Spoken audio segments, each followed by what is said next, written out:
Hey guys, welcome to the premiere of It's Tiffany DeYoung, my podcast, My Way. I am so excited to come and be a part of the podcast crowd. What can I say?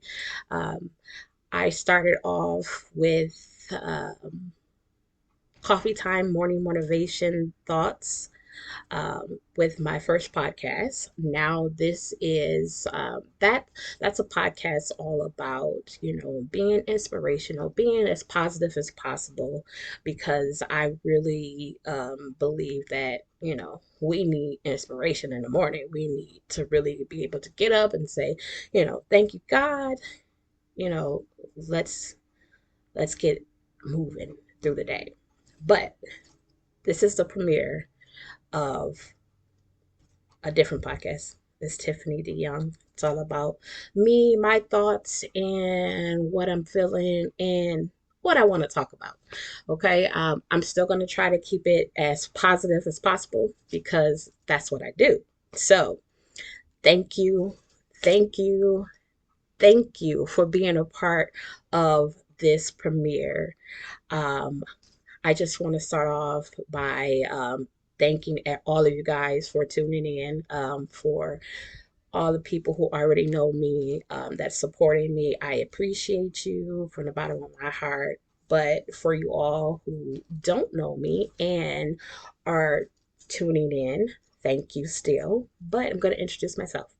I'm Tiffany DeYoung. I am an author. I'm a book coach. I'm a magazine contributor. I also have my own bakery, and I'm just doing it. I'm just taking the gifts that God has given me and I'm running with it. No longer just sitting back and just letting things just pass me by. I've done that enough. Okay. I was born in Detroit, Michigan. Yes, I'm a Detroit girl. Woo, woo, woo. What up, though? Um, I was raised in Las Vegas as well, so I'm a Vegian too. So I represent Detroit and Vegas. So I was born in August. I'm a Leo, yes, but I began my writing career in 2007. I published my first book, Eight in the Beginning, 2015. I was featured on Channel 4 Detroit News. For my book. But before we get into all of that, I'm going to start with the story that began my career as an author. And that story is going to begin at uh, my senior year in high school. I was 17 years old. Um, I was one of the first couple of cases in Michigan to be diagnosed with viral meningitis. And from viral meningitis, it turned into encephalitis. And for many years after 17, I dealt with a lot of ailments, healing. I became epileptic. You know, I had to learn how to walk again, learn how to talk again, had to learn how to focus all over again because that virus did a number on me. And when I say a number, it means like I fell asleep at 17 and woke up at 21. That's how I'd like to um, tell people. That's how I like to give them the example of what I went through. And in 2002 was the year that I graduated from high school. It was so chaotic. Life was very, very difficult being a senior. I was a nerd. Okay, I'm just gonna be honest. I was a nerd. I did everything I was supposed to do.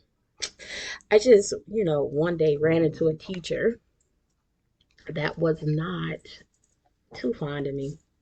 Um, it was a stressful situation. So that viral meningitis, the only thing that it could attack was my brain, and it left a scar. causing me to be epileptic.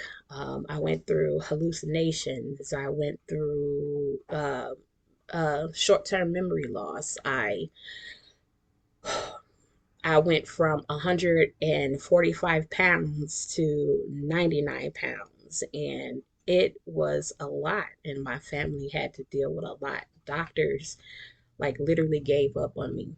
They told my parents, okay, there's nothing else we can do, put her in the psych ward, get rid of her. But thank God my parents did not listen to them. They stood by my side every day, at the hospitals, taking turns, writing in notebooks, to keep them updated with what was happening in the hospital. My siblings were beyond amazing. They helped my parents out when they needed a break. I'm very grateful to them. My aunt, who is no longer here, helped out. My cousins were there. I just had a great support team, and the people that were my friends before, just they couldn't handle it, I guess. So I guess push come to shove, it was just me and my family. And I was dependent on them. And not only was I dependent on them, I gained my faith in God, because before I got sick, um, the year before, which was 2001, I dedicated my life to Christ. And I will never forget the day. I was sitting in church with my oldest brother, and the service was ending, and I heard a small, still voice like no other. And when they say small and still, it's so calm. But it was like, it's time. It's time. Go to the front of the church, dedicate your life. And it was like an urgency. I knew I had to do it. I knew it was God. I knew it was Him. So I did. So as I was learning to trust in God, bam, you know, I guess people can say this is my testimony. And I thank God because He brought me through it. He really brought me through it. I am here today, healthy, blessed, grateful for everything that I have. Everything. I did good in school, so I was able to pass and graduate with my class. Um, I walked across the stage. My dad actually helped me walk across the stage. I don't remember it because, like I said, I had short term memory loss, and um, I did go to my prom. It is so funny. That story is funny. Um, I remember the pictures because I have them. I had two dates. Don't even ask me how. Don't ask me how because I don't know. But I had two dates. One with a boyfriend, one with a best friend. Your girl was tripping in high school. I don't know what that was about. But I made a promise to my friend that I would go with him if we didn't have a date by a certain time. And that time came, and we we were each other dates. And then I ended up getting into a relationship with another guy. So that's a crazy story. We're gonna have to talk about that later. That's all good. But I graduated, and even though I was still going through the healing process and trying to navigate life. Um, I say about 23, 24, I got my own place. That was a blessing. I had to learn how to deal with that, but I got sick again. And I was in a relationship at that time, and he was a great guy. But I was mean. I was mean. I was a mean girl. I don't even know, but I loved him. He loved me. That's a story for another time. So that was a relationship experience that I had. Unfortunately, he passed away. Um, Fast forward to, I believe, 2006. Before I was an author, I was a singer. I love to sing. Singing was everything to me. Aaliyah was and is my like highest role model. I don't think no singer is touching her. I'm sorry, that's my girl. I'm gonna stay true to it forever. Okay, so I wanted to sing. I was in girl groups. I was in contest singing in Las Vegas. If you find the videos, please, please, please send them to me.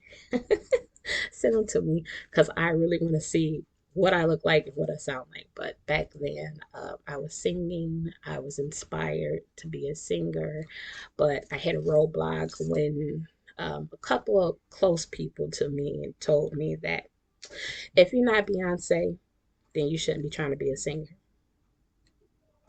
That kind of hurt my feelings, you know. I had another person tell me that if I wasn't itty bitty, then I shouldn't be singing. Now imagine me at that age. I'm 5'4", 135, 40 pounds.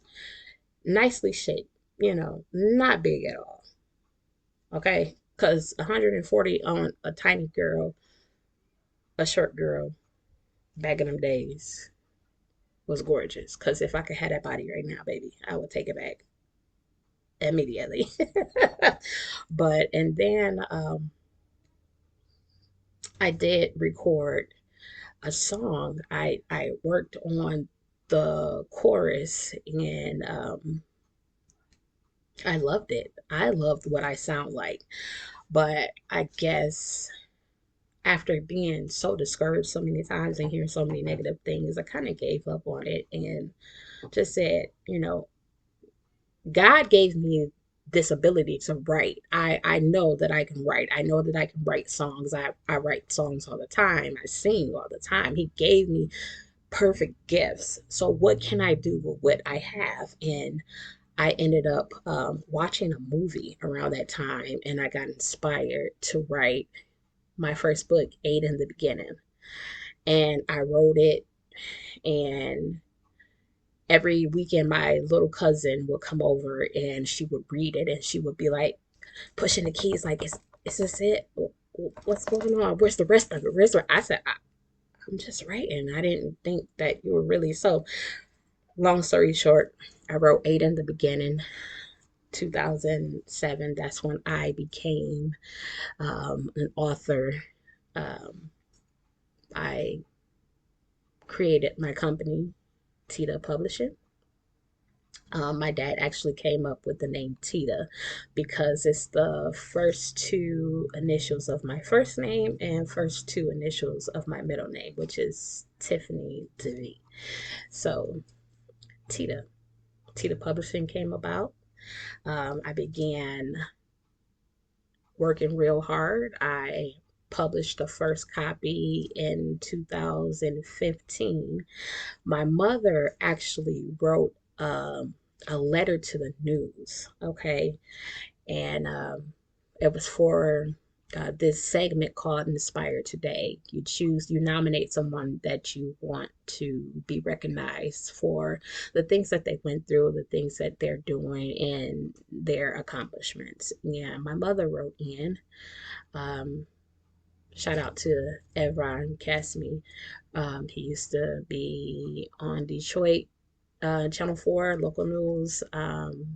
That was like the highlight of my life around that time because I never would imagine that I would have been on the news and the news would have hosted my first ever book signing. It was so amazing. And I thank my mom every day. My dad was there. I thank him. I thank my sister and my niece. They were there. And it's just like, it was amazing. So my first book signing was held at the Kroger in Northfield, Michigan. I shout out Kroger. You guys had my back. I really, really thank you guys so much. And from there on, I went through, finished the rest of the trilogy. So it was eight in the beginning, eight in Heir to the Throne, eight in The Rise of Prince Griffin. And matter of fact, you guys, I'm going to do a shameless plug. You guys can pick those books up now on Amazon.com. And you can actually get a signed copy from me if you go to titapublishing@gmail.com and your subject title will be sign my book. Okay, I got you. Um, Shameless plug. But after that, I was going on. No, let me go back. After that, my school at the time, Schoolcraft College, which I graduated from, represent. Ooh, ooh, ooh, ooh, ooh.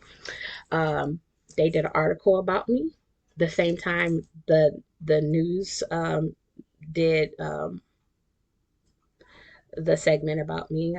That was the first article I was in, so that was cool. And then after that, I was so afraid to use social media. My little cousin Jazz got me into social media.